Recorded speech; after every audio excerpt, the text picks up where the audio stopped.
This video is presented by Western and Southern Financial Group, a game plan for your financial future. Every great team starts with a strong foundation, and your future should too. With life insurance built like a championship roster, Western and Southern helps protect what matters most so you can focus on winning today while planning for tomorrow. Whether you're just starting out your journey, building your dynasty, or ready to retire like a champion, Western and Southern has the right play for your life stage. Visit westernsouthern.com to get your free life insurance quote today. Western and Southern, built to win. Texans and the Chargers. Houston wins this game 20-16. Houston clinched a playoff berth, and they do still have a chance to win the division. I believe they need the Jags to lose next week, and they obviously have to win. And then I believe if that happens, they get the division, right? Correct, yeah. Okay, so it's that simple. It's sort of hey, go take care of your business, and then you got to hope a little bit. And, of course, Jacksonville could take care of business themselves. If they win that division. And Jacksonville still with an outside chance at the 1 seed? They need Denver and New England to lose. If they get themselves in a three-way tie, they will be the top seed. Yeah. It was always a long shot for them, but here we are 1 week left in the season, and if they win and those other teams lose, like you mentioned, then they still have a chance to get that 1 seed. And wow, the road through the AFC could go through Jacksonville, which is pretty incredible to say. Let's really focus on this game, though. Houston, they won the game, so let's look at their top 5 graded players. Edge rusher Will Anderson, as he often is, at the very top of the list with an 87.0. Safety Kayvon Wallace, an 81.1. Linebacker Henry To'o with a 79.1. Wide receiver Nico Collins with a 77.8. And then wide receiver Jaden Higgins, a 77.0. CJ Stroud in this game, a 67.6 overall grade. On the Chargers side of things, the ageless one, Khalil Mack with an elite 90.9 overall grade. Safety Elijah Molden with an 87.5. Defensive tackle Jamari Caldwell with a 77.7. Wide receiver Quentin Johnston, now becoming one of the best deep threat wide receivers in the league. I don't know, some are saying, Dalton.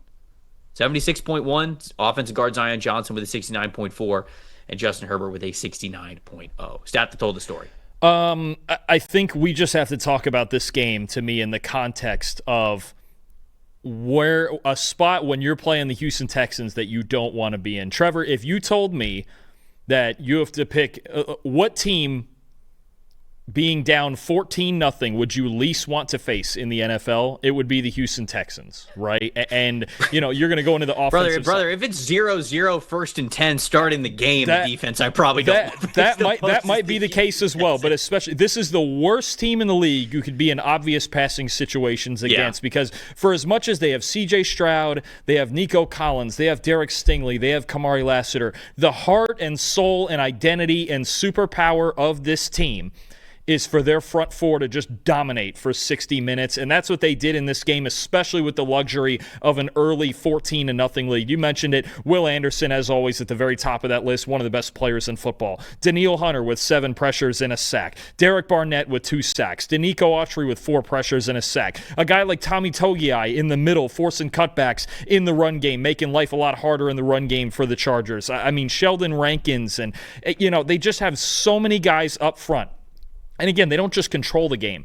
They dominate this football game. Justin Herbert under pressure 47% of the time. When Herbert was clean, he was really good, and he's had to work around this offensive line all year. But this is not a team you can fall behind against and expect to win ball games because this pass rush is constantly breathing down your neck. And honestly, this was one of the best games in run defense that I've seen this unit play all season. To me, that's just the entire story. You look at that defensive line. 72.4 pass rush grade, which is for them kind of middle of the road. Honestly, 5 sacks with 4 more negated by penalties. They could have had 9 sacks in this game. And then in the run game, when you look at designed runs for the Chargers, they had -2 yards before contact. That just speaks to your front four in the biggest mismatch on either side in this game because the Chargers have arguably the worst offensive line in football right now. The front four dominated this game, and the only thing they needed was the Texans to get them a lead, and they could just take over from there. That's all this was. After they got up 14-0, was basically the Texans were burning the clock on offense and allowing their defensive line to dominate this offensive line and to bother Justin Herbert all day. It's the one thing that makes you believe they can beat anybody in the NFL is Will Anderson, Danielle Hunter, and that just deep group of defensive linemen that beat you in the run game and as pass rushers. The Texans defense is a defense that really showcases the value of having one-on-one winners. because defense is so much of the chemistry and cohesiveness side of the ball, right? You can win on offense, and I'm oversimplifying it, but like if you have a great quarterback and a great wide receiver, you can win. Like you can win some play. You could force feed it to that player if they've just got to beat one defensive back, and they've got to be able to get open, and the quarterback is locked in on them. Like think about like when Joe Burrow and Jamar Chase are really locked in. Like in the games that T. Higgins isn't there, and at the games that the run game's not going on well, the Bengals can still win football games because you have those two guys. On defense, it's not very much like that. You have to have cohesiveness and pressure and organized pressure up front. You have to have the linebackers communicating well, holding the structure of the defense together well. You have to have the secondary, like especially even if you're not playing man, like if you're playing zone, I mean, you've got to have the chemistry, like everything, the timing down between passing guys off from zone to zone, and okay, where does my own zone end and where does this guy's zone begin? Like playing defense is all 11 guys coming together.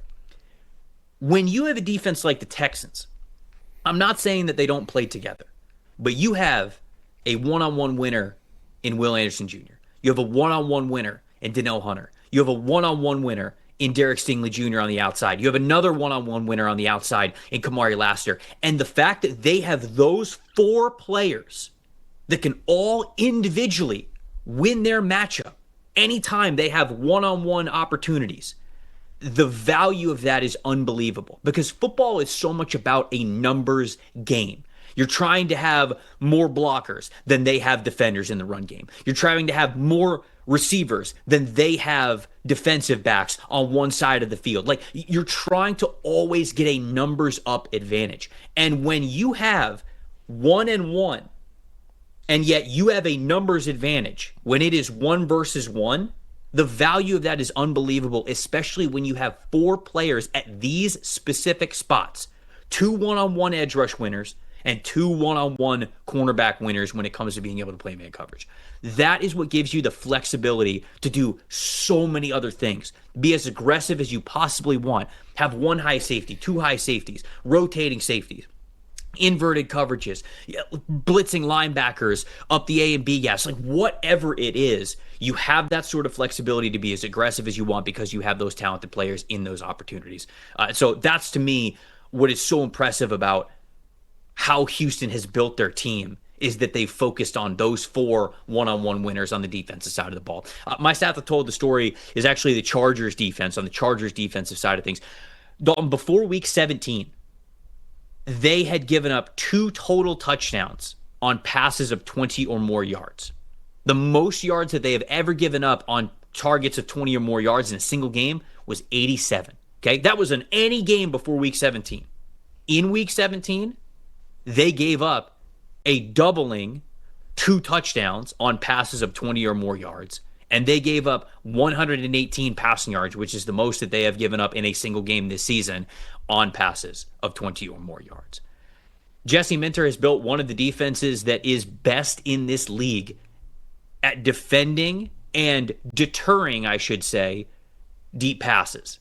And they messed up against the Texans. And C.J. Stroud took advantage of it, and they were right there to be able to do it. And in a 4-point game, to me, that's what made all the difference in the world. So I think that the Chargers not being themselves when it comes to deep passing really got in the way of them winning this game.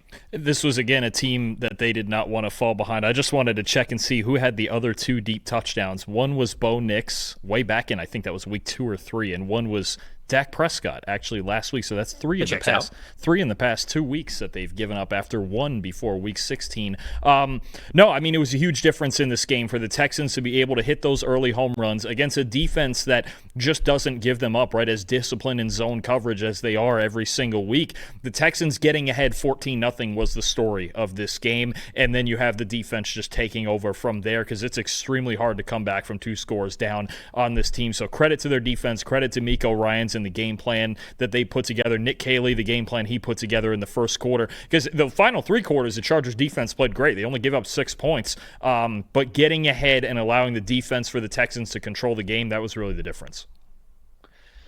Let's see. Most impressive, I mentioned Quentin Johnson as a deep receiver. I mean, he's been fantastic. He's got over 200 yards over the last 2 weeks. I think utilizing him as the deep threat in this offense is really unlocking what he's able to do. He's really been able to cut down on the drops. He's been pretty good in contested catch situations as well. So it's great to see Quentin Johnston playing well as a deep threat receiver.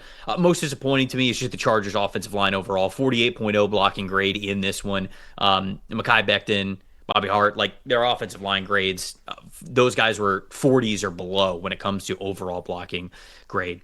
It's just I think you added these notes here. The Chargers finished this week with a 39.2 team run blocking grade. That would be the worst in PFF history. Yikes. That's for the season. Yeah. The worst, and the previous record was the Chargers 2 years ago with somewhere around a 40. Yeah, I mean, they just can't. They can't run. I mean, the problem is with Justin Herbert and with this defense. You want to believe there is as much a Super Bowl contender as any team in the AFC, but this offensive line is really the thing preventing that. And they need, obviously, next year for Joe Alt and Rashawn Slater to come back and be healthy, and they'll have one of the best pairs of tackles in the league. And then they got to fix this interior, even in free agency or in the draft, obviously. I can't, with that offensive line as bad as it is, as injured as it is, I can't look at this Chargers team as a true Super Bowl contender. If they find a way to make it, then boy, all credit to Justin Herbert and Jim Harbaugh, Greg Roman, everything they've figured out with this offense, because there's even flashes when Herbert is clean where they look outstanding, but you just can't have your quarterback under pressure almost half the time every week. It's not going to work in the playoffs against Houston and Denver and these other really good defenses they're going to have to play. Anything else on this game? Nope, that's it for me. All good. All right. Everyone's got takes. Numbers have truth. And the truth is, most people are betting with emotion. Sportsbooks feed on it. TikTok gurus sell it. The hype machine runs on it. That's how you lose. PFF is different. You're betting with winning data.